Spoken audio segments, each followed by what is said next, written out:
1 ಸಮುವೇಲನು ಅಧ್ಯಾಯ 9. ಬೆನ್ಯಾಮಿನ್ ಕುಲದಲ್ಲಿ ಕೀಷನೆಂಬ ಒಬ್ಬ ಐಶ್ವರ್ಯವಂತನಿದ್ದನು. ಇವನು ಚೆರೋರನ ಮಗನೂ ಬೆಕೋರತನ ಮೊಮ್ಮಗನೂ ಅಫೀಹನ ಮರಿಮಗನೂ ಆದ ಅಬೀಯೇಲನ ಮಗನು. ಇವನಿಗೆ ಸೌಲನೆಂಬ ಹೆಸರುಳ್ಳ ಒಬ್ಬ ಮಗನಿದ್ದನು. ಈ ಸೌಲನು ಉತ್ತಮನೂ ಎಲ್ಲಾ ಇಸ್ರಾಯೇಲ್ಯರಲ್ಲಿ ಅತಿ ಸುಂದರನೂ ಆಗಿದ್ದನು.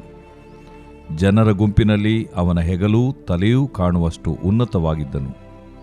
ಒಂದು ದಿವಸ ಸೌಲನ ತಂದೆಯಾದ ಕೀಷನ ಕತ್ತೆಗಳು ತಪ್ಪಿಸಿಕೊಂಡು ಹೋದದರಿಂದ ಅವನು ತನ್ನ ಮಗನಾದ ಸೌಲನಿಗೆ, ನೀನೆದ್ದು ಆಳುಗಳಲ್ಲೊಬ್ಬನನ್ನು ಕರೆದುಕೊಂಡು ಕತ್ತೆಗಳನ್ನು ಹುಡುಕುವುದಕ್ಕೆ ಹೋಗು ಎಂದು ಹೇಳಿದನು. ಅದರಂತೆ ಅವನು ಹೊರಟು ಎಫ್ರಾಯಿಂ ಪರ್ವತ ಪ್ರಾಂತ್ಯ, ಶಾಲಿಷಾ ದೇಶ ಇವುಗಳಲ್ಲಿ ಸಂಚರಿಸಿದರೂ ಅವು ಸಿಕ್ಕಲಿಲ್ಲ. ಶಾಲೀಮ್, ಬೆನ್ಯಾಮಿನ್ ಈ ಪ್ರಾಂತಗಳಲ್ಲಿಯೂ ಸಿಕ್ಕಲಿಲ್ಲ. ಕಡೆಗೆ ಅವರು ಚೂಫ್ ದೇಶಕ್ಕೆ ಬಂದಾಗ ಅವನು ತನ್ನ ಆಳಿಗೆ, ಹಿಂದಿರುಗಿ ಹೋಗೋಣ ನಡಿ, ನಮ್ಮ ತಂದೆಯೂ ಈಗ ಕತ್ತೆಗಳ ಚಿಂತೆ ಬಿಟ್ಟು ನಮ್ಮ ಚಿಂತೆಯಲ್ಲಿದ್ದಾನು ಅನ್ನಲು ಆ ಆಳು, ಇಗೋ, ಈ ಪಟ್ಟಣದಲ್ಲಿ ಗೌರವಸ್ಥನಾದ ಒಬ್ಬ ದೇವರ ಮನುಷ್ಯನಿರುತ್ತಾನೆ. ಅವನು ನುಡಿಯುವುದೆಲ್ಲ ನೆರವೇರುತ್ತದೆ. ಅಲ್ಲಿಗೆ ಹೋಗೋಣ, ಒಂದು ವೇಳೆ ಅವನು ನಾವು ಹೋಗತಕ್ಕ ಮಾರ್ಗವನ್ನು ತಿಳಿಸುವನು ಎಂದನು. ಅದಕ್ಕೆ ಸೌಲನು, ನಾವು ಅವನ ಬಳಿಗೆ ಹೋಗಬೇಕಾದರೆ ಏನಾದರೂ ತೆಗೆದುಕೊಂಡು ಹೋಗಬೇಕು. ನಾವು ತಂದಿದ್ದ ಆಹಾರ ಸಾಮಗ್ರಿಯು ಮುಗಿದು ಹೋಯಿತು. ಆ ದೇವರ ಮನುಷ್ಯನಿಗೆ ಕೊಡತಕ್ಕ ಕಾಣಿಕೆ ನಮ್ಮಲ್ಲಿಲ್ಲವಲ್ಲ, ಏನು ಕೊಡಬೇಕು ಎನ್ನಲು ಆಳು, ಇಗೋ, ನನ್ನ ಕೈಯಲ್ಲಿ ಒಂದು ಪಾವಲಿ ಇದೆ, ಇದನ್ನು ಅವನಿಗೆ ಕೊಡೋಣ, ಅವನು ನಮಗೆ ಮಾರ್ಗ ತೋರಿಸುವನು ಎಂದು ಉತ್ತರ ಕೊಟ್ಟನು. ಪೂರ್ವಕಾಲದಲ್ಲಿ ಇಸ್ರಾಯೇಲ್ಯರಲ್ಲಿ ಯಾವನಾದರೂ ದೈವೋತ್ತರ ಕೇಳಬೇಕಾದರೆ ದರ್ಶಿಯ ಬಳಿಗೆ ಹೋಗೋಣ ಬನ್ನಿರಿ ಎನ್ನುವನು. ಈ ಕಾಲದಲ್ಲಿ ಪ್ರವಾದಿಗಳೆನಿಸಿಕೊಳ್ಳುವವರನ್ನು ಆ ಕಾಲದಲ್ಲಿ ದರ್ಶಿಗಳೆಂದು ಕರೆಯುತ್ತಿದ್ದರು. ಆಗ ಸೌಲನು ಆಳಿಗೆ, ನೀನು ಹೇಳುವುದು ಒಳ್ಳೆಯದು, ಹೋಗೋಣ ನಡಿ ಅಂದನು. ಅವರಿಬ್ಬರೂ ದಿನ್ನೆಯನ್ನು ಹತ್ತಿ ದೇವರ ಮನುಷ್ಯನಿದ್ದ ಪಟ್ಟಣವನ್ನು ಸಮೀಪಿಸಲು ನೀರು ಸೇದುವುದಕ್ಕೋಸ್ಕರ ಹೊರಗೆ ಬಂದಿದ್ದ ಸ್ತ್ರೀಯರನ್ನು ಕಂಡು, ದರ್ಶಿಯು ಊರಲ್ಲಿದ್ದಾನೋ ಎಂದು ಕೇಳಲು ಅವರು, ಇದ್ದಾನೆ, ಈ ಹೊತ್ತು ನಮ್ಮ ಊರಿನವರು ಗುಡ್ಡದ ಮೇಲೆ ಯಜ್ಞವನ್ನರ್ಪಿಸುವುದರಿಂದ ಅವನು ಈಗಲೇ ಇಲ್ಲಿಗೆ ಬಂದನು. ಬೇಗನೆ ಹೋಗಿರಿ, ಅವನು ಯಜ್ಞ ಭೋಜನಕ್ಕೋಸ್ಕರ ಗುಡ್ಡಕ್ಕೆ ಹೋಗುವ ಮೊದಲು ನೀವು ಊರೊಳಕ್ಕೆ ಹೋದರೆ ಸಿಕ್ಕುವನು. ಅವನು ಅಲ್ಲಿ ಹೋಗುವವರೆಗೆ ಜನರು ಊಟ ಮಾಡುವುದಿಲ್ಲ. ಅವನು ಹೋಗಿ ಯಜ್ಞಾಹಾರವನ್ನು ಆಶೀರ್ವದಿಸುತ್ತಾನೆ. ಅನಂತರ ಕರೆಯಲ್ಪಟ್ಟವರು ಊಟ ಮಾಡುತ್ತಾರೆ. ಈಗಲೇ ಹೋಗಿರಿ, ಅವನು ಸಿಕ್ಕುವ ಸಮಯ ಇದೇ ಅಂದರು. ಅವರು ಮೇಲೆ ಹತ್ತಿ ಊರಿಗೆ ಬಂದಾಗ ಸಮುವೇಲನು ಗುಡ್ಡಕ್ಕೆ ಹೋಗುವುದಕ್ಕೋಸ್ಕರ ಹೊರಟು ಅವರೆದುರಿಗೆ ಬಂದನು. ಸೌಲನು ಬರುವುದಕ್ಕೆ ಒಂದು ದಿವಸ ಮುಂದಾಗಿ ಯೆಹೋವನು ಸಮುವೇಲನಿಗೆ, ನಾಳೆ ಇಷ್ಟು ಹೊತ್ತಿಗೆ ಬೆನ್ಯಾಮೀನ್ ದೇಶದವನೊಬ್ಬನನ್ನು ನಿನ್ನ ಬಳಿಗೆ ಬರಮಾಡುವೆನು. ನೀನು ಅವನನ್ನು ಇಸ್ರಾಯೇಲ್ಯರ ನಾಯಕನನ್ನಾಗಿ ಅಭಿಷೇಕಿಸಬೇಕು. ಅವನು ನನ್ನ ಜನರನ್ನು ಫಿಲಿಷ್ಟಿಯರ ಕೈಯಿಂದ ಬಿಡಿಸಿ ಕಾಪಾಡುವನು. ಅವರ ಕೂಗು ನನಗೆ ಮುಟ್ಟಿತು, ಅವರನ್ನು ಕಟಾಕ್ಷಿಸಿದ್ದೇನೆ ಎಂದು ತಿಳಿಸಿದ್ದನು. ಸಮುವೇಲನು ಸೌಲನನ್ನು ಕಂಡಾಗ ಯೆಹೋವನು ಅವನಿಗೆ, ನಾನು ತಿಳಿಸಿದ್ದ ಮನುಷ್ಯನು ಇವನೇ ನನ್ನ ಪ್ರಜೆಯನ್ನು ಆಳತಕ್ಕವನು ಎಂದು ಸೂಚಿಸಿದನು. ಊರು ಬಾಗಿಲಿಗೆ ಬಂದ ಸೌಲನು ಎದುರಿಗೆ ಬಂದ ಸಮುವೇಲನನ್ನು ನೋಡಿ, ದರ್ಶಿಯ ಮನೆ ಎಲ್ಲಿದೆ ಎಂಬುದನ್ನು ದಯವಿಟ್ಟು ತಿಳಿಸುವೆಯೋ ಎನ್ನಲು ಸಮುವೇಲನು, ನಾನೇ ದರ್ಶಿಯು, ನೀನು ನನ್ನ ಜೊತೆಯಲ್ಲಿ ಗುಡ್ಡಕ್ಕೆ ಬಾ. ನೀವು ಈ ಹೊತ್ತು ನನ್ನ ಸಂಗಡ ಊಟ ಮಾಡಬೇಕು. ನಿನ್ನ ಚಿಂತೆಯನ್ನೆಲ್ಲ ಪರಿಹರಿಸಿ ನಾಳೆ ಬೆಳಗ್ಗೆ ನಿನ್ನನ್ನು ಕಳುಹಿಸಿಕೊಡುವೆನು. 3 ದಿವಸಗಳ ಹಿಂದೆ ತಪ್ಪಿಸಿಕೊಂಡ ನಿನ್ನ ಕತ್ತೆಗಳಿಗೋಸ್ಕರ ಚಿಂತೆ ಮಾಡಬೇಡ, ಅವು ಸಿಕ್ಕಿವೆ, ಮತ್ತು ಇಸ್ರಾಯೇಲ್ಯರ ಶ್ರೇಷ್ಠ ವಸ್ತುಗಳೆಲ್ಲ ನಿನಗೂ ನಿನ್ನ ಕುಟುಂಬದವರಿಗೂ ಸಲ್ಲುವವಲ್ಲವೋ ಅಂದನು. ಅದಕ್ಕೆ ಸೌಲನು, ನಾನು ಇಸ್ರಾಯೇಲ್ ಕುಲಗಳಲ್ಲಿ ಅಲ್ಪವಾಗಿರುವ ಬೆನ್ಯಾಮಿನ್ ಕುಲದವನಲ್ಲವೋ? ಬೆನ್ಯಾಮೀನ್ಯರ ಎಲ್ಲ ಕುಟುಂಬಗಳಲ್ಲಿ ನನ್ನದು ಕನಿಷ್ಠವಾದದ್ದು. ನನಗೆ ಇಂಥ ದೊಡ್ಡ ಮಾತನ್ನು ಯಾಕೆ ಹೇಳುತ್ತೀ ಎಂದನು. ಸಮುವೇಲನು ಸೌಲನನ್ನೂ ಅವನ ಸೇವಕನನ್ನೂ ಮಂಟಪಕ್ಕೆ ಕರಕೊಂಡು ಹೋದನು. ಭೋಜನಕ್ಕೆ ಬಂದಿದ್ದ ಸುಮಾರು 30 ಜನರಲ್ಲಿ ಅವರಿಬ್ಬರಿಗೂ ಮುಖ್ಯ ಸ್ಥಾನವನ್ನು ಕೊಟ್ಟನು. ಆ ನಂತರ ಸಮುವೇಲನು ಅಡಿಗೆಯವನಿಗೆ, ನಾನು ನಿನಗೆ ಹೇಳಿ ಪ್ರತ್ಯೇಕವಾಗಿ ಇಡಿಸಿದ್ದ ಮಾಂಸಭಾಗವನ್ನು ತಂದಿಡು ಅನ್ನಲು ಅವನು ಒಂದು ತೊಡೆಯ ಮಾಂಸವನ್ನು ಅದರ ಸಂಗಡ ಇದ್ದದ್ದನ್ನೂ ತಂದು ಸೌಲನ ಮುಂದಿಟ್ಟು ಅವನಿಗೆ, ಇಗೋ, ಇದು ನಿನಗೋಸ್ಕರ ಪ್ರತ್ಯೇಕಿಸಿದ್ದು, ಇದನ್ನು ತಿನ್ನು. ಜನರನ್ನು ಭೋಜನಕ್ಕೆ ಕರೆದಾಗಿನಿಂದ ಇದು ನಿನಗೋಸ್ಕರವಾಗಿಯೇ ಇಡಲ್ಪಟ್ಟಿತ್ತು ಎಂದು ಹೇಳಿದನು. ಸೌಲನು ಆ ದಿನ ಸಮುವೇಲನ ಸಂಗಡ ಊಟ ಮಾಡಿದನು. ಅವರು ಗುಡ್ಡದಿಂದಿಳಿದು ಪಟ್ಟಣಕ್ಕೆ ಬಂದ ನಂತರ ಸಮುವೇಲನು ಸೌಲನನ್ನು ತನ್ನ ಮನೆ ಮಾಳಿಗೆಯ ಮೇಲೆ ಕರೆದುಕೊಂಡು ಹೋಗಿ ಅವನೊಡನೆ ಮಾತಾಡಿದನು. ಮರುದಿನ ಬೆಳಿಗ್ಗೆ ಸಮುವೇಲನು ಮಾಳಿಗೆಯ ಮೇಲೆ ಮಲಗಿದ್ದ ಸೌಲನನ್ನು, ಏಳು, ನಿನ್ನನ್ನು ಸಾಗ ಕಳುಹಿಸುತ್ತೇನೆ ಎಂದು ಎಬ್ಬಿಸಲು ಅವನೆದ್ದನು.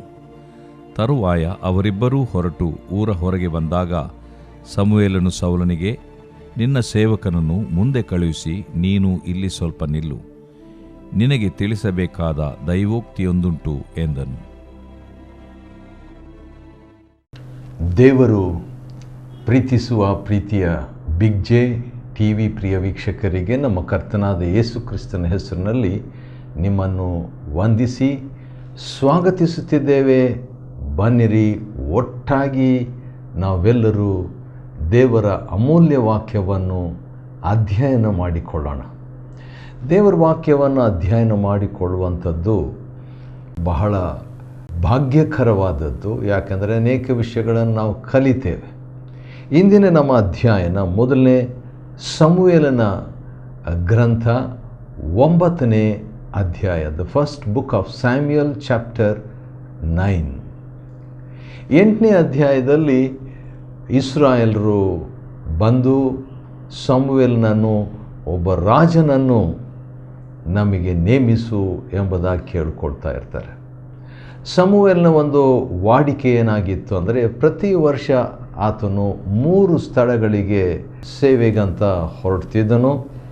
ಒಂದು ಬೆಥೇಲಿಗೆ, ದೇವರ ಮನೆ ಅಂತ ಅದರ ಅರ್ಥ, ಗಿಲ್ಗಾಲಿಗೆ, ಚಕ್ರ ಅಂತ ಅದರ ಅರ್ಥ, ಮತ್ತು ಮಿಜ್ಪಾ ಅಂತ ಹೇಳಿದರೆ ಗಮನಿಸು ಮತ್ತು ಆತುಕೋ ಎಂಬ ಅರ್ಥ ಇರುವಂಥ ಸ್ಥಳ ಮಿಜ್ಪಾ ಅಥವಾ ಮಿಸ್ಪೆ ಎಂಬುದಾಗಿ, ಮಿಚ್ಪೆ ಎಂಬುದಾಗಿ ಕೂಡ ಹೇಳ್ಬೋದು. ಇಂಗ್ಲೀಷ್ನಲ್ಲಿ ಮಿಜ್ಪಾ ಭಾಷೆಯಲ್ಲಿ ಇರುವಂಥ ಪದ. ಮಿಚ್ಪೆಗೆ ಅವನು ಹೋಗ್ತಾ ಇದ್ದ. ಅಲ್ಲಿ ಒಂದು ಯಜ್ಞವೇದಿಯನ್ನು ಅವನ ಊರಲ್ಲಿ, ಅವನು ಇರುವಂಥ ಸ್ಥಳದಲ್ಲಿ ಕಟ್ಟಿಸಿ ಪರಿಪಾಲಿಸ್ತಾ ಇದ್ದಂಥ ವೇಳೆಯಲ್ಲಿ ವಯಸ್ಸಾಗಿಬಿಟ್ಟಿದ್ದ ಸಮುವೇಲ ಅಂಥ ಸಂದರ್ಭದಲ್ಲಿ ತನ್ನ ಬದಲಾಗಿ ತನ್ನ 2 ಮಕ್ಕಳು ಯೋವೇಲ್, ಅಬಿಯಾ ಎಂಬಂಥ ವ್ಯಕ್ತಿಗಳನ್ನು, ತನ್ನ ಪುತ್ರರನ್ನು ನ್ಯಾಯಸ್ಥಾಪಕರಾಗಿ ನೇಮಿಸ್ತಾನೆ. ಆದರೆ ಈ 2 ಪುತ್ರರು ಅಂಥ ಭಕ್ತಿವಂತರಾಗಿ ಇರೋದಿಲ್ಲ. ಇನ್ನು ಹೇಳಬೇಕಾದ್ರೆ ತಂದೆಯ ಮಾರ್ಗದಲ್ಲಿ ಅವರು ನಡೆಯದೆ ಲಂಚ ತೆಗೆದುಕೊಂಡು ಮತ್ತು ನ್ಯಾಯವಿರುದ್ಧವಾದ ರೀತಿಯಲ್ಲಿ ತೀರ್ಪು ಹೇಳ್ತಾ ಇದ್ರು. ಇದು ಇಸ್ರಾಯೇಲರಿಗೆಲ್ಲ ಗೊತ್ತಾಗ್ಬಿಡ್ತು, ದೇವ ಜನರಿಗೆ ಗೊತ್ತಾಗ್ಬಿಟ್ಟು ಅವ್ರು ಬಂದು ಹೇಳ್ತಾರೆ, ನೋಡು, ನೀನು ಮುದುಕನಾಗಿದ್ದಿ, ವಯಸ್ಸಾಗ್ಬಿಟ್ಟಿದೆ, ನಿನ್ನ ಮಕ್ಕಳು ನಿನ್ನ ಮಾರ್ಗದಲ್ಲಿ ಅಥವಾ ದೇವರ ಮಾರ್ಗದಲ್ಲಿ ನಡೀತಾ ಇಲ್ಲ. ಆದ ಕಾರಣ ನಮಗೆ ಒಬ್ಬ ರಾಜನನ್ನು ನೇಮಿಸು, ನಮಗೊಬ್ಬ ಅರಸನನ್ನು ನೇಮಿಸಿಬಿಡು ಎಂಬುದಾಗಿ ಕೇಳ್ತಾರೆ. ಆ ರೀತಿಯಾಗಿ ಕೇಳಿದಾಗ ಸಮುವೇಲನಿಗೆ ದುಃಖವಾಗ್ತದೆ. ಯಾಕಂತ ಹೇಳಿದರೆ ಇಸ್ರಾಯೇಲರಲ್ಲಿ ಪ್ರಜಾಪ್ರಭುತ್ವ ಇರಲಿಲ್ಲ, ದೈವ ಪ್ರಭುತ್ವವಿತ್ತು. ಅಂದರೆ ದೇವರೇ ಇಸ್ರಾಯೇಲರನ್ನು ಆಳ್ವಿಕೆ ಮಾಡ್ತಾಯಿದ್ರು. 430 ವರ್ಷಗಳು ಈಜಿಪ್ಟಿನಲ್ಲಿ ಅಥವಾ ಐಗುಪ್ತ ದೇಶದಲ್ಲಿ ಇಸ್ರಾಯೇಲ್ ಗುಲಾಮರಾಗಿದ್ದಾಗ ಅವರನ್ನು ಮೋಶೆ ಮುಖಾಂತರವಾಗಿ ದೇವರೇ ನಡೆಸ್ಕೊಂಡು ಬಂದು, ದೇವರೇ ಮಾರ್ಗದರ್ಶನವನ್ನು ಕೊಟ್ಟು, ದೇವರೇ ಅವರ ರಾಜನಾಗಿದ್ದು ಅವರಿಗೆ ಊಟ ಕೊಟ್ಟು ಪ್ರತಿದಿನ, ದೇವರೇ ಸುಮಾರು 30 ಲಕ್ಷ ಜನರಿಗೆ ರಾತ್ರಿಯಲ್ಲಿ ಅಗ್ನಿಸ್ತಂಭ ಹಗಲೊತ್ತಿನಲ್ಲಿ ಮೇಘಸ್ತಂಭ ಎಂಬ ಗುರುತುಗಳಿಂದ, ಸೂಚನೆಯಿಂದ ದೇವರು ನಡೆಸ್ತಾ ದೇವರ ಸನ್ನಿಧಾನವನ್ನು ಕೊಟ್ಟು, ಅದರ ನಿಮಿತ್ತವಾಗಿ ಅವರ ವಸ್ತ್ರಗಳು ಹಾಳಾಗಲಿಲ್ಲ 40 ವರ್ಷ. ಅದರ ನಿಮಿತ್ತವಾಗಿ ಅವರ ಕೆರೆಗಳು ಅದು ಸೌದೋಗಲಿಲ್ಲ, ಚಪ್ಪಲಿಗಳು. ಅದ್ಭುತ. ಆ ರೀತಿಯಾಗಿ ನಡೆಸ್ತಾ ಇದ್ದಂಥ ರಾಜನನ್ನು ಈಗ ಇಂಡೈರೆಕ್ಟ್ ಆಗಿ ಅಥವಾ ಡೈರೆಕ್ಟ್ ಆಗಿ, ನೇರವಾಗಿ ಅನೇರವಾಗಿ ಅವರು ತಿರಸ್ಕರಿಸ್ತಾ ಇದ್ದಾರೆ. ನಮಗೆ ಬೇರೆ ರಾಜ ಬೇಕು. ಅದಕ್ಕೆ ಸಮುವೇಲ್ ದುಃಖವಾಯಿತು. ದುಃಖವಾಗಿಬಿಟ್ಟು ದೇವರ ಹತ್ರ ಹೇಳ್ತಾನೆ, ಪ್ರಾರ್ಥಿಸ್ತಾನೆ. ದುಃಖವಾದಾಗ ದೇವರ ಹತ್ರ ಹೋಗೋದು ಭಾಳ ಒಳ್ಳೆಯದು. ಸಮುವೇಲನ ಜೀವನದಲ್ಲಿ ಅದನ್ನು ನಾವು ನೋಡ್ತೀವಿ. 1 ಸಮುವೇಲ 8ರಲ್ಲಿ ಅದೇ ರೀತಿಯಾಗಿ ದೇವರ ಹತ್ರ ಹೋಗಿಬಿಟ್ಟು ಕೇಳಿದಾಗ ದೇವರು ಹೇಳೋದು ಇನ್ನೂ ವಿಷಾದಕರವಾದಂಥ ಒಂದು ಸಂಗತಿ. ಅದೇನೆಂದರೆ, ಇಸ್ರಾಯೇಲರು ನಿನ್ನನ್ನು ನಿರಾಕರಿಸಲಿಲ್ಲ, ನನ್ನನ್ನು ನಿರಾಕರಿಸಿದ್ದಾರೆ. It's a reflection of my rejecting me. ನನ್ನನ್ನು ತಿರಸ್ಕರಿಸುವಂಥದ್ದರ ಒಂದು ಪ್ರತಿಬಿಂಬ ಅವರ ಹೇಳಿಕೆ ಎಂಬುದಾಗಿ ದೇವರು ಹೇಳಿಬಿಟ್ಟು ಆಯಿತು. ಅವ್ರ ಇಷ್ಟ ಪ್ರಕಾರವಾಗಿ ಒಬ್ಬ ರಾಜನನ್ನು ಕೊಟ್ಬಿಡ. ಆದರೆ ಒಂದು ವಾರ್ನಿಂಗ್ ಕೊಡು. ರಾಜನ ಕೆಳಗೆ ಇರುವಂಥ ಒಂದು ಪ್ರಾಕ್ಟಿಕಲ್ ಡಿಫಿಕಲ್ಟೀಸ್, ಕಷ್ಟಕರವಾದಂಥ ಪ್ರಾಯೋಗಿಕವಾದಂಥ ಕಷ್ಟಗಳು ಹೇಗಿರ್ತವೆ ರಾಜನ ಕೆಳಗಿದ್ದರೆ, ನಿಮ್ಮ ಮಕ್ಕಳೆಲ್ಲ ರಾಜ ತಕ್ಕೊಂಡು ಕೆಲಸಕ್ಕೆ ತಗೊಂಡ್ಬಿಡ್ತಾನೆ. ಹೆಣ್ಮಕ್ಕಳನ್ನ ಅಡುಗೆ ಮಾಡಲಿಕ್ಕೆ, ಸುಗಂಧ ದ್ರವ್ಯ ಮಾಡಲಿಕ್ಕೆ ಮತ್ತು ರೊಟ್ಟಿ ಸುಡಲಿಕ್ಕೆ, ಇಂಥ ಕೆಲಸ ರಾಜ ಯೂಸ್ ಮಾಡ್ಕೊಳ್ತಾನೆ. ನಿಮ್ಮ ಹೊಲ ಕಿತ್ಕೊಂಡ್ಬಿಡ್ತಾನೆ, ದಶಮಭಾಗ ಕೊಡು ಅಂತ ಹೇಳ್ತಾನೆ.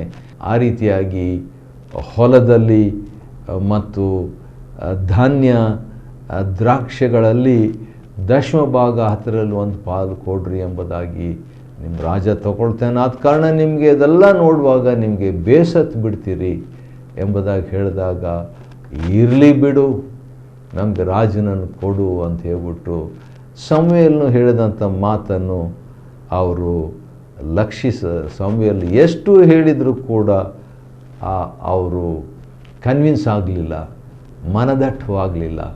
ಆದ ಕಾರಣ ದೇವರು ಹೇಳ್ತಾರೆ, ಅವ್ರ ಇಷ್ಟ ಪ್ರಕಾರ ಕೊಟ್ಬಿಡು ಎಂಬುದಾಗಿ ಹೇಳ್ತಾನೆ. ಇದರಿಂದ ನಾವು ಕಲಿಯುವಂಥ ಒಂದು ಪಾಠ ಏನಂತ ಹೇಳಿದರೆ, ಜೀವನದಲ್ಲಿ ದೇವರ ಅನುಮೋದಕ ಚಿತ್ತ, ಗಾಡ್ಸ್ ಅಪ್ರೂವಿಂಗ್ ವಿಲ್, ದೇವರು ಅನುಮತಿಸುವ ಚಿತ್ತ, ಗಾಡ್ಸ್ ಪರ್ಮಿಟಿಂಗ್ ವಿಲ್ ಎಂಬುದಿದೆ. ದೇವ ಜನರ ಜೀವನದಲ್ಲಿ ಇದಾಗ್ತದೆ. ದೇವರು ಯಾಕೆ ಹಾಗೆ ಮಾಡ್ತಾನಂದರೆ, ಅನುಮತಿಸ್ತಾನಂದರೆ, ದೇವರು ಯಾರನ್ನು ಒತ್ತಾಯ ಮಾಡಲ್ಲ. ಪ್ರತಿಯೊಬ್ಬರಿಗೆ ಸ್ವತಂತ್ರ ಚಿತ್ತವನ್ನು, ಫ್ರೀ ವಿಲ್ಲನ್ನು ದೇವರು ಕೊಟ್ಟಿದ್ದಾನೆ. ಆ ಒಂದು ಸ್ವತಂತ್ರ ಚಿತ್ತವನ್ನು ನಾವು ಉಪಯೋಗ ಮಾಡಿಕೊಳ್ಬೋದು, ಅದನ್ನು ದುರುಪಯೋಗ ಮಾಡಿಕೊಳ್ಬೋದು. ಅದು ನಮ್ಮ ಪ್ರಕಾರ, ನಮ್ಮ ಇಷ್ಟ ಪ್ರಕಾರ ದೇವರು ಕೊಡ್ತಾನೆ. ಆದರೆ ಒಂದಿನ ಆತನು ನ್ಯಾಯ ತೀರಿಸ್ತಾನೆ. 9ನೇ ಅಧ್ಯಾಯದಲ್ಲಿ ಬೆನ್ಯಾಮೀನ್ ಕುಲದಲ್ಲಿ ಕೀಶ್ ಎಂಬಂಥ ಒಬ್ಬ ಮನುಷ್ಯ ಇದ್ದ. ಕೀಶ್ ಅಂತ ಹೇಳಿದ್ರೆ, ಕೀಶನಂದರೆ ಬಗ್ಗುವ, ಬಾಗುವ, ಬೆಂಡ್ ಎಂಬಂಥ ಒಬ್ಬ ವ್ಯಕ್ತಿ. ಅವನು ಸಿರಿವಂತನಾಗಿದ್ದನು. He was a rich man. ಆ ಮನುಷ್ಯನಿಗೆ ಒಬ್ಬ ಮನುಷ್ಯನಿದ್ದನು. ಅವನ ಹೆಸರು ಸೌಲನು.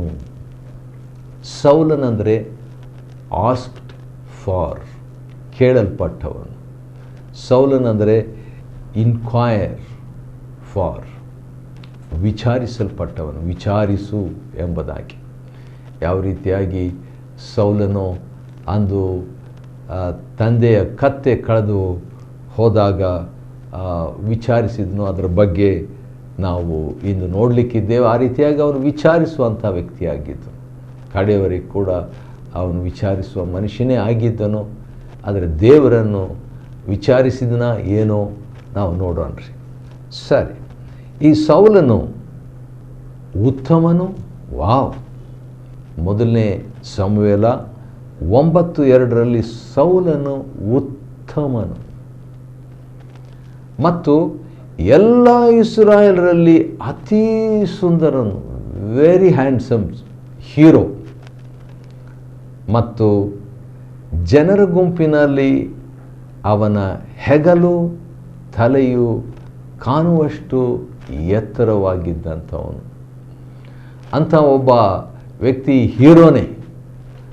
ಅಂಥ ಒಬ್ಬ ವ್ಯಕ್ತಿ ಸೌಲನ ತಂದೆಯಾದ ಕೀಷನ ಕತ್ತೆಗಳು ತಪ್ಪಿಸಿಕೊಂಡು ಹೋದುದರಿಂದ ಆ ದಿವಸಗಳಲ್ಲಿ ಟ್ರಾನ್ಸ್ಪೋರ್ಟೇಷನ್, ವಾಹನ, ಕತ್ತೆ, ಕುದುರೆ ಈ ರೀತಿಯಾಗಿರ್ತಿತ್ತು. ಆದ ಕಾರಣ ಒಂದು ಕಾರು ಇದ್ದ ಹಾಗೆ, ಇದು 2 ವೀಲರ್ ಇದ್ದ ಹಾಗೆ, 4 ವೀಲರ್ ಇದ್ದ ಹಾಗೆ. ಆದ ಕಾರಣ ನೀನು ಎದ್ದು ಒಬ್ಬ ಆಳನ್ನು ತಕ್ಕೊಂಡು ಕತ್ತೆಗಳನ್ನು ಹುಡುಕ್ಲಿಕ್ಕೆ ಹೋಗು ಎಂಬುದಾಗಿ ಕೀಷನ್ ತಂದೆ ಹೇಳಿ ಕಳಿಸ್ತಾನೆ ರೀ. ಆ ರೀತಿಯಾಗಿ ಹೇಳಿ ಕಳಿಸಿದಾಗ ಏನಾಗ್ತದೆ, ಸೌಲನು ಮತ್ತು ಆಳು ಇಬ್ಬರು ಹೋಗ್ತಾ ಇರ್ತಾರೆ, ಹುಡುಕ್ತಾರೆ, ಸಿಗೋದಿಲ್ಲ. ಕೊನೆಗೆ ಚೂಪ್ ಎಂಬಂಥ ಸ್ಥಳಕ್ಕೆ ಬರ್ತಾರೆ. ಚೂಪ್ ಅಂತ ಹೇಳಿದರೆ ಅದರ ಹೆಸರಿನ ಅರ್ಥ ಜೇನುಗೂಡು ಅಂತ ಹೇಳ್ಬಿಟ್ಟು, ಜೇನುಗೂಡು ಎಂಬಂಥ ಸ್ಥಳಕ್ಕೆ ಬಂದಾಗ ಪ್ಲ್ಯಾನ್ ಚೇಂಜ್ ಆಗ್ತದೆ.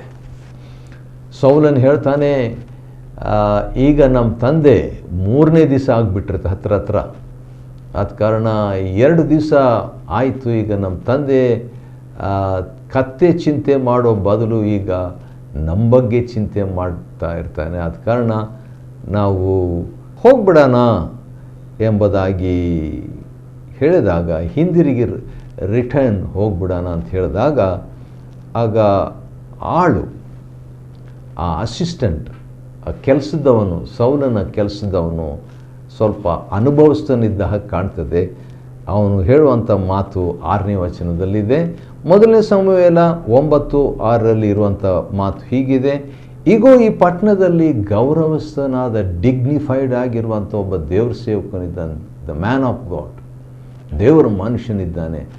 ಒಂದು ವೇಳೆ ಆತನ ಹತ್ರ ಹೋಗಿಬಿಟ್ರೆ ನಮಗೆ ಮಾರ್ಗದರ್ಶನ, ನಮಗೆ ಗೈಡೆನ್ಸ್ ಕೊಡ್ತಾನೆ. ಆದ ಕಾರಣ ಅವನನ್ನು ಭೇಟಿಯಾಗೋಣ ಅಂತ ಹೇಳಿದಾಗ ಸೌಲನು ಹೇಳಿದ ಮಾತು ನನಗಿಷ್ಟ, ಮೆಚ್ಚತಕ್ಕದ್ದು. 7ನೇ ವಚನದಲ್ಲಿ ಸೌಲನ್ ಹೇಳ್ತಾನೆ, ಬರಿಗೈಯಿಂದ ಹೇಗೆ ದೇವ್ರ ಸೇವಕರ ಹತ್ರ ಹೋಗೋದು, ಏನೂ ಇಲ್ಲಲ್ಲ, ಎಲ್ಲ ಖರ್ಚಾಗ್ಬಿಡ್ತು ದುಡ್ಡು ಎಂಬುದಾಗಿ ಹೇಳಿದಾಗ, ಇಲ್ಲ ನನ್ನ ಹತ್ರ ಕೆಲಸದವನು ಹೇಳ್ತಾನೆ, ಆಳು ಹೇಳ್ತಾನೆ, ನನ್ನ ಹತ್ರ ಒಂದು ಪಾವಲಿ ಇದೆ, ಸ್ವಲ್ಪ ಚಿಕ್ಕ ಕಾಯಿನ್ ಒಂದು ಇದೆ, ಸ್ವಲ್ಪ ದುಡ್ಡು ಇದೆ. ಆದ ಕಾರಣ ಅದನ್ನು ಕಾಣಿಕೆಯಾಗಿ ನಾವು ದೇವರ ಮನುಷ್ಯನಿಗೆ ಕೊಡೋಣ ಅಂತ ಹೇಳಿದಾಗ, ದೇವರ ಸೇವಕನಿಗೆ ಅಥವಾ ಪ್ರವಾದಿಗೆ ದರ್ಶಿ ಅಂತ ಆಗಿನ ಕಾಲದಲ್ಲಿ ಕರಿತಿದ್ರು. ಆದ ಕಾರಣ ದರ್ಶಿಗೆ ಕೊಟ್ಬಿಡೋಣ ಅಂತ ಹೇಳ್ಬಿಟ್ಟು ಹೋಗ್ತಾ ಇರುವಾಗ ಏನಾಗ್ತದೆ, ಆ ಪಟ್ಟಣವನ್ನು ಸಮೀಪಿಸ್ತಾ ಇರುವಾಗ ನೀರು ಸೇದುವುದಕ್ಕೆ ಕೆಲವು ಸ್ತ್ರೀಯರು ಬರ್ತಾರೆ. ಆ ಸ್ತ್ರೀಯರಿಗೆ ಕೇಳ್ತಾರೆ, ಈ ದರ್ಶಿ ಊರಲ್ಲಿದ್ದಾನ,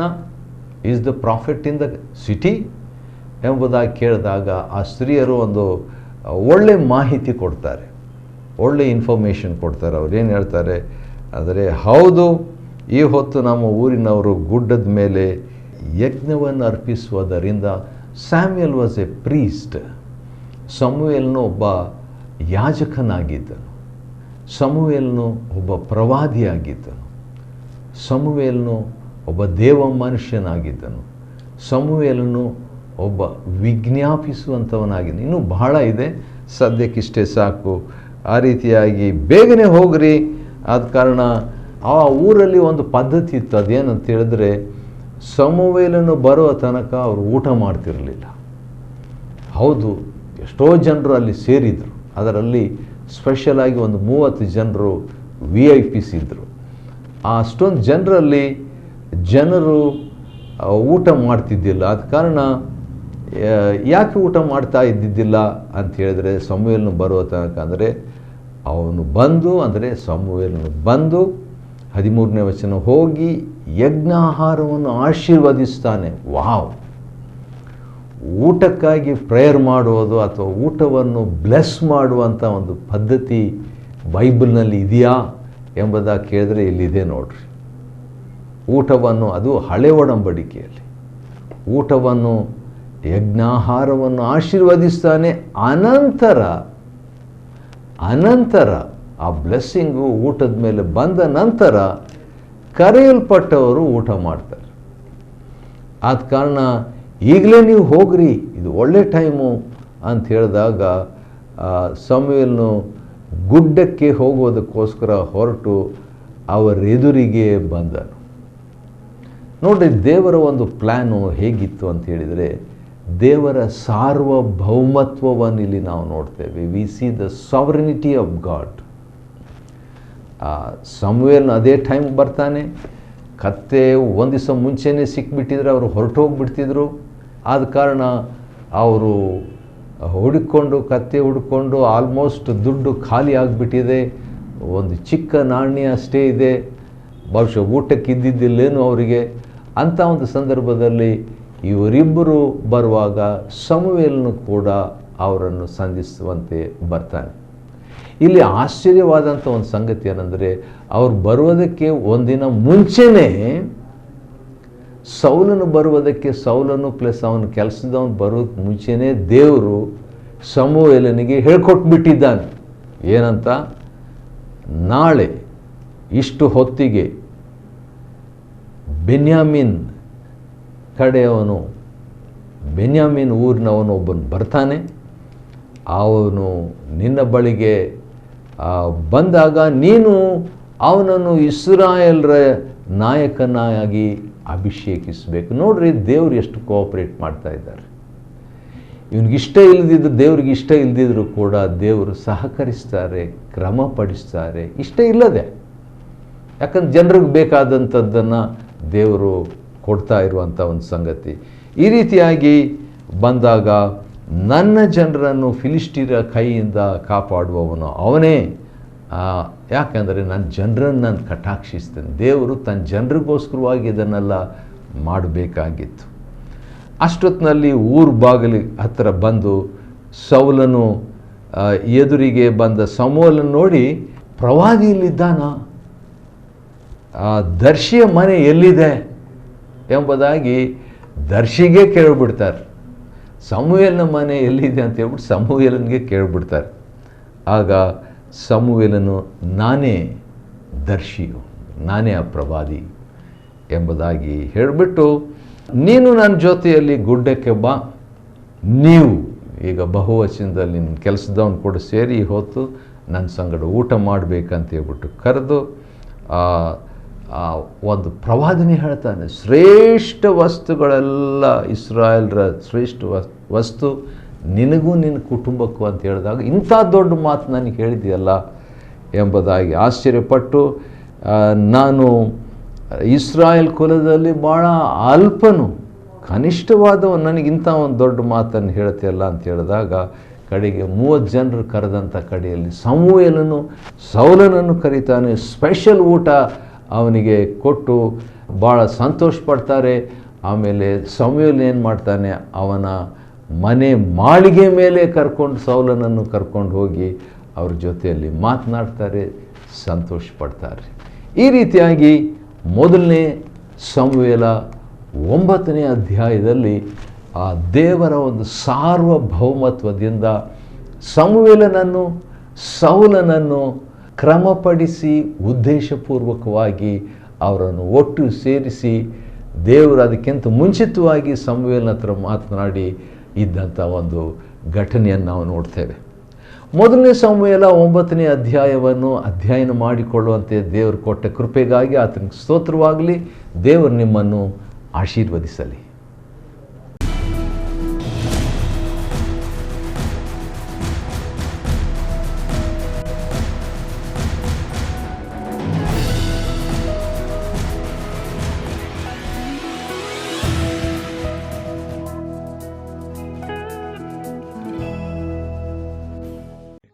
Chapter 9. Now there was a man of Benjamin whose name was Kish, the son of Abiel, the son of Zeror, the son of Bechorath, the son of Aphiah, a Benjamite, a mighty man of power. And he had a son whose name was Saul, a choice young man and a goodly.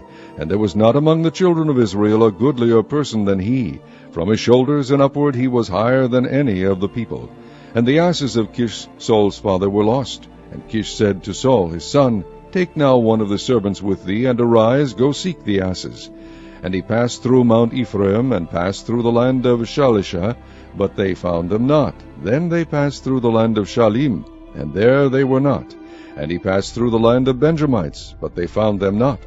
And when they were come to the land of Zuph, Saul said to his servant that was with him, Come, and let us return, lest my father leave, caring for the asses, and take thought for us. And he said unto him, Behold now, there is in the city a man of God, and he is an honorable man. All that he saith cometh surely to pass. Now let us go thither. Peradventure he can shew us our way that we should go. Then said Saul to his servant, But behold, if we go, what shall we bring the man? For the bread is spent in our vessels, and there is not a present to bring to the man of God. What have we? And the servant answered Saul again, and said, Behold, I have here at hand the 4th part of a shekel of silver. That will I give to the man of God to tell us our way. Before time in Israel, when a man went to inquire of God, thus he spake, Come and let us go to the seer. For he that is now called the prophet was before time called the seer. Then said Saul to his servant, Well said, come, let us go. So they went unto the city where the man of God was. And as they went up the hill to the city, they found young maidens going out to draw water, and said unto them, Is the seer here? And they answered them, and said, He is. Behold, he is before you. Make haste now, for he came today to the city, for there is a sacrifice of the people today in the high place. As soon as ye be come into the city, ye shall straightway find him, before he go up to the high place to eat. For the people will not eat until he come, because he doth bless the sacrifice. And afterwards they eat that be bidden. Now therefore get you up, for about this time ye shall find him. And they went up into the city, and when they were come into the city, behold, Samuel came out against them, for to go up to the high place. Now the Lord had told Samuel in his ear a day before Saul came, saying, Tomorrow about this time I will send thee a man out of the land of Benjamin, and thou shalt anoint him to be captain over my people Israel, that he may save my people out of the hand of the Philistines. For I have looked upon my people, because their cry is come unto me. And when Samuel saw Saul, the Lord said unto him, Behold, the man whom I spake to thee of, this same shall reign over my people. Then Saul drew near to Samuel in the gate, and said, Tell me, I pray thee, where the seer's house is. And Samuel answered Saul, and said, I am the seer. Go up before me unto the high place, for ye shall eat with me today, and tomorrow I will let thee go, and will tell thee all that is in thine heart.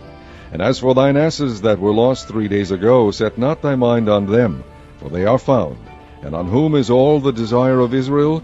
Is it not on thee, and on all thy father's house? And Saul answered and said, Am not I a Benjamite, of the smallest of the tribes of Israel, and my family the least of all the families of the tribe of Benjamin? Wherefore then speakest thou so to me? And Samuel took Saul and his servant, and brought them into the parlor, and made them sit in the chiefest place among them that were bidden, which were about 30 persons. And Samuel said unto the cook, Bring the portion which I gave thee, of which I said unto thee, Set it by thee. And the cook took up the shoulder, and that which was upon it, and set it before Saul. And Samuel said, Behold, that which is left, set it before thee, and eat. For unto this time hath it been kept for thee, since I said, I have invited the people. So Saul did eat with Samuel that day. And when they were come down from the high place into the city, Samuel communed with Saul upon the top of the house. And they arose early, and it came to pass about the spring of the day, that Samuel called Saul to the top of the house, saying, Up, that I may send thee away. And Saul arose, and they went out both of them, he and Samuel, abroad. And as they were going down to the end of the city, Samuel said to Saul, Bid the servant pass on before us. And he passed on. But stand thou still a while, that I may shew thee the word of God.